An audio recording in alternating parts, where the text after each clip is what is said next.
it is important to understand na itong institutions ay hindi mutually exclusive. No? Kadalasan, kung sino yung may hawak ng gobyerno, sila rin ang may-ari ng mga negosyo at sila rin ang mga leaders and prominent people doon sa ating mga civic organizations. Mayroon ding negosyo ang simbahan, mayroon ding civic programs ang munisipyo, mayroong project ang CSO at ang government na may corporate sponsors. At mayroong malawak na overlap ang social movements at ang development agencies. Ganon din sa iba-iba pang mga panels. For example, itong climate concerns, sabay-sabay natin iniintindi yung nangyayari sa ating personal, local, national, and global. No, all together.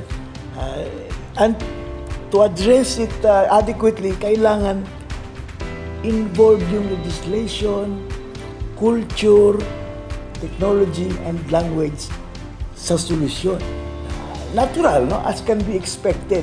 Dahil po nga naman, galing naman ito lahat doon sa often conflicting and sometimes convergent interest ng iba-ibang grupo na nag-o-originate sa ating diversities. Kaya masalimuot ang mundo and quite challenging to make sense of.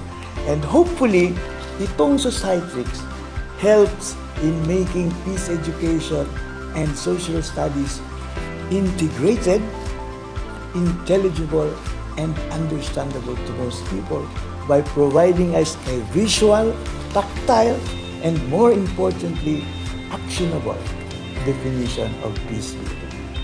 So, what is peace education? We say peace is the equitable and sustainable management of our diversities.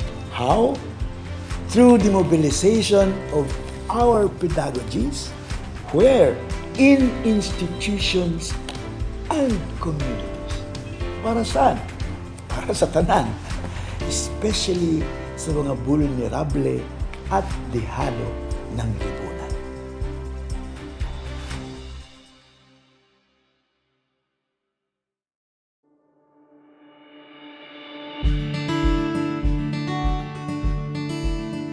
Talking about education, pag sinabi nating nauunawaan na natin ang isang bagay, ibig sabihin, kaya na natin itong i-define. Education is definition. Let's take for example yung term na socio-economic and cultural. Alin ba talaga dun yung socio? Alin dun yung economic, yung cultural? And paano sila related precisely? Medyo nakakalito minsan, no? Kasi hindi pala sila pareho ng categories. Mas makakatulong sa mga estudyante na unawain ang mga ito kapag na-visualize nila na yung socio pala ay itong kabuuan ng Societrix. Yung economic ay nasa sahig na diversities. At yung cultural ay nasa bubong na pedagogies. Does it really matter? A lot. Halimbawa, sa usaping homeless street children, alin sa pedagogies ang masasabi nating solusyon na legislative? Buwis. Pipilitin kita na magbayad ng buwis para yung bahagi nito ilalaan ko sa pag-atupag ng mga homeless street children. At kapag hindi ka nagbayad ng buwis, may parusa. Ano naman ang masasabing cultural na solution?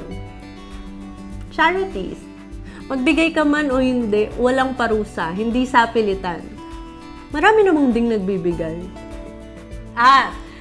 Yung legislative, coercive, compliance. Yung cultural naman, voluntary. Nasa empathy yung pinagmumulan.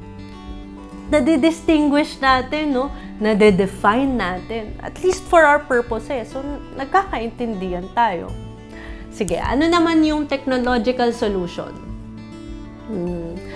urban gardening, community pantries, bahay tuluyan, girl kitchen, mobile education, open parks and playgrounds, lahat ng mga infrastructures na helpful, law or no law.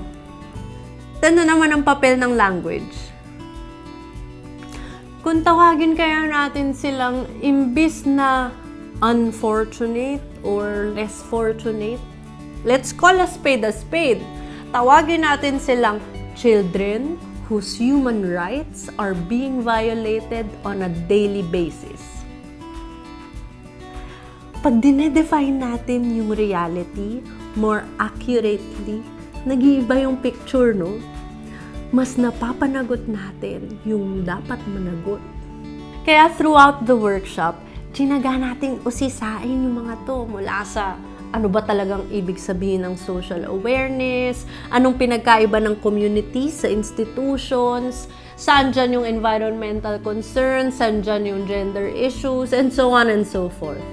Kasi hanggat hindi ito nauunawaan ng mga mamamayan, hindi natin to masusolusyonan. Hindi mahalaga yung leadership. Ang sinasabi lang natin, it takes public comprehension and participation to transform society in a truly meaningful way. Ultimately, what it takes is membership. And yung last exercise po natin is precisely about membership.